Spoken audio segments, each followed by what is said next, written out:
อนเสาร์เนาะซ้ำแจ้งยามเสาร์เอฟซีเลยครับโอ้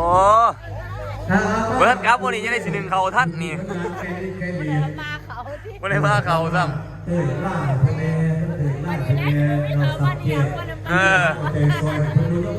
กำลังสีเนื้อกำลังสีเนื้อม้วนอยู่วะฮะเขาท่านหนึ่งซ้ำโอ้จะได้คนจะได้กินวันนี้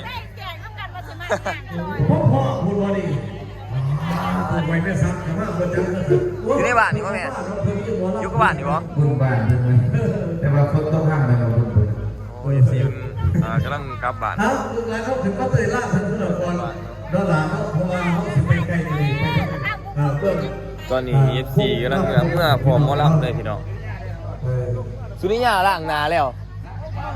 ล่างก็ขึ้นไปครับพี่น้องเจ็ดนาก่อนจะข่าวหนึ่งอาทิตย์ไปรอไทยFCมาหลอกมาลำกำลังกลับเมื่อเพื่อนเขาพุทธนิดหนึ่งจะได้สิพันจากหันเนาะโอ้ยท่านกลับเดียวมวนร้ายเพื่อนวะมาเบิ่งจนดื้อเนาะลืมแจกวันตาหัวกันได้ว่าตาให้กันได้ให้เดี๋ยวทุกคนตอนนี้จะเก็บเครื่องเก็บของเนาะตอนนี้เนาะท่านกูเต็นก็มีเนาะไฟห้างเครื่องเขากระด่างสวยด่างจานเนาะด่างจานกินข้าวกินน้ำแล้วแต่ว่านี่คุณเดชตอนเช้าพระท่านได้กินเนาะล่างกับล่างอยู่ข้างถาดพี่น้องเอ้ยอยู่ใส่กับบล่างมากแต่เทนอถาดนี่เนาะถ้าขนาดนั้นต้องบอกว่าแต่ยังบอกว่าอันเดินน้ำกินอยู่ข้างถาดน้ำก็อยู่ข้างถาดอีกโอ้ยของรักษา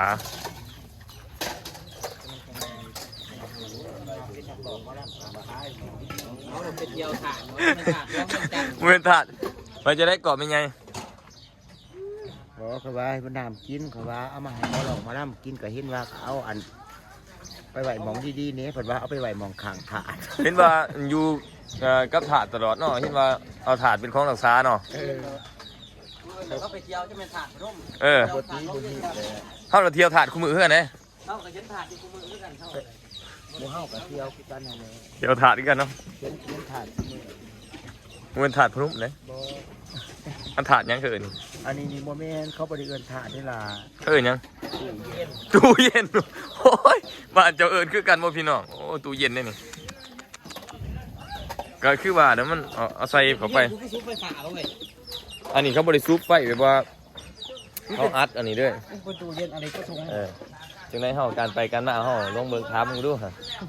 จะได้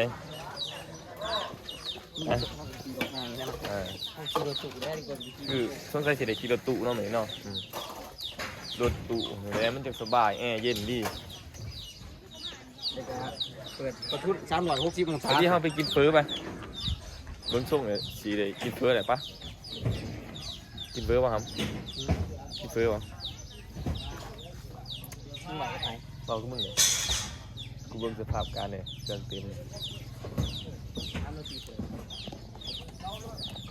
คือเบื้องหลังของบ่าวสุริยะเนาะยืนอยู่ใต้ก็ยืนมายืนอยู่ข้างถาดก้อยน้องอยู่หน้าถาดยังถาดเลยแหละถาดพนมแล้วพี่น้องโอ้เบิ่งสิให้พี่น้องเบิ่งนี่โอ้ยอุตสาวหลังถวยแต่ว่านี่โอ้มากบหน้ากบตาแท้ลบเนาะโอ้ด่างกระด่างอยู่ข้างถาดยืนก็ยืนอยู่แคบถาด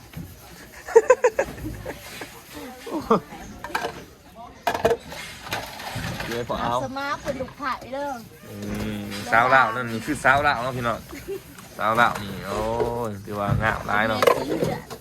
ล่างถวยก็เป็นเด้อพี่น้องหนึ่งเขาก็เป็นล่างถวยก็เป็นเนาะใครสนใจติดต่อมาไหร่เนาะสาวเราล่างถวยก็เก่ง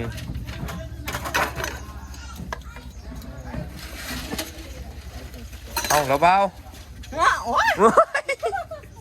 เบาจังไรเบาหันในเกียร์เนาะผมช่วงผมเนาะโอ้ยเกียร์ช่วงผมเนาะอื่นยังไงละ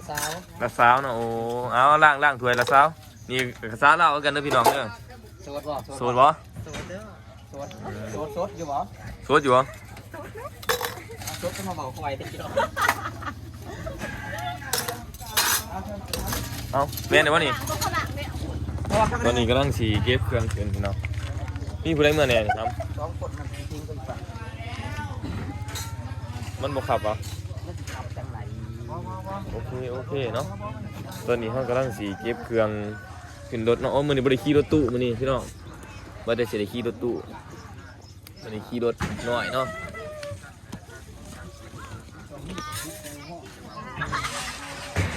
ทุกคนตอนนี้กำลังเก็บเครื่องขึ้นรถเนาะ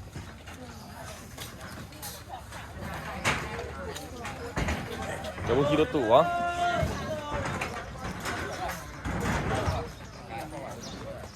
จะเมื่อยปุ๊บยักบัตรก็ได้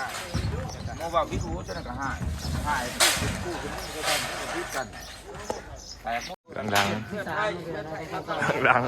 ทีมงานกำลังเก็บเครื่องพี่น้องเอ้ยบ่แม่นดีนะพี่น้องหันควันบ่อยขอได้พี่น้อง โอ้เบื้องหลังพี่น้อง เด้อ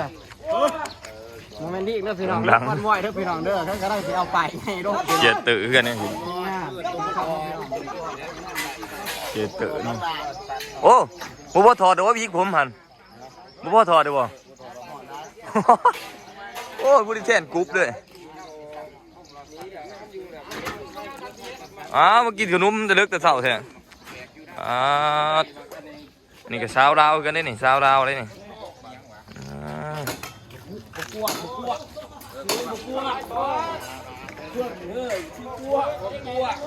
ตัวนี้ทุกคนตัวนี้ทีมงานก็เขากำมั่งอีกแล้วเนาะ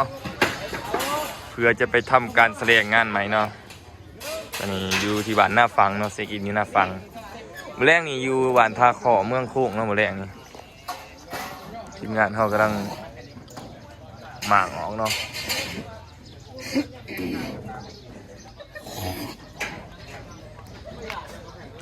ภาพบรรยากาศ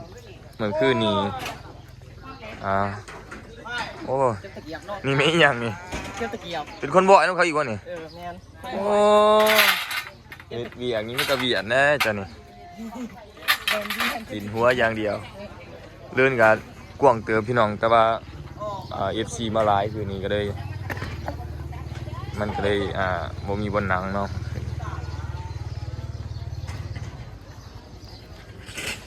มื้อนี้ท้องฟ้าแจ่มใสดีเนาะแดดดีโอเคมื้อนี้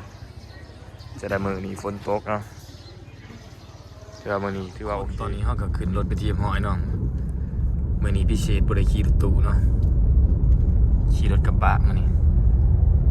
มานำเบาอีละวันหลายคู่หลายคนมานำกันพี่น้องถึงบ่าวฝ่าใสใจประเสริฐกันมาโอ้สาวฝ่าใสเนาะน้ำจากคนน้ำเมีย เพิ่นใส่เดี๋ยวนี้เพิ่นเปลี่ยนนามสกุลแล้วตะกี้สุริยาอันนั้น เป็นลำเพิด เป็นลำเพิ่นนี่เปลี่ยนนามสกุลเพราะว่าเพิ่นมา ตะกี้ใส่นามสกุลปากซี่คือกันบ่มัน ใส่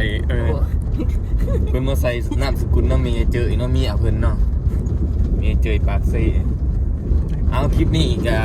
บ่มีหยังหลายพี่น้องให้พี่น้องได้เบิ่งเด็กๆน้อยๆเนาะการไปกันมายามเสาร์เป็นจังไดทีมงานเฮาเฮ็ดหยังแน่เนาะก็มีได้หลายอย่างหลายขั้นหลายตอนเนาะตอนนี้เฮากำลังเดินทางไปบ้านตาของเมืองพงเซโดนอำเภอแหลมกับวันที่7เนาะอย่าลืมอย่าพลาดเด้อ FC เนาะอย่าลืมซอยกันกดไลค์กดแชร์เนาะกดติดตามออกไปเนาะอย่าลืมนะพี่น้องเนาะเอาคลิปนี้เอาฝากสำนีเนาะเดี๋ยวมื้อแรกไปถอนงานเดี๋ยวเสียให้พี่น้องในเบิ่งเนาะว่าหน้าหมู่บ้านเขาเป็นแบบใดแบบไหนโอเคพอกันคลิปหน้าพี่น้อง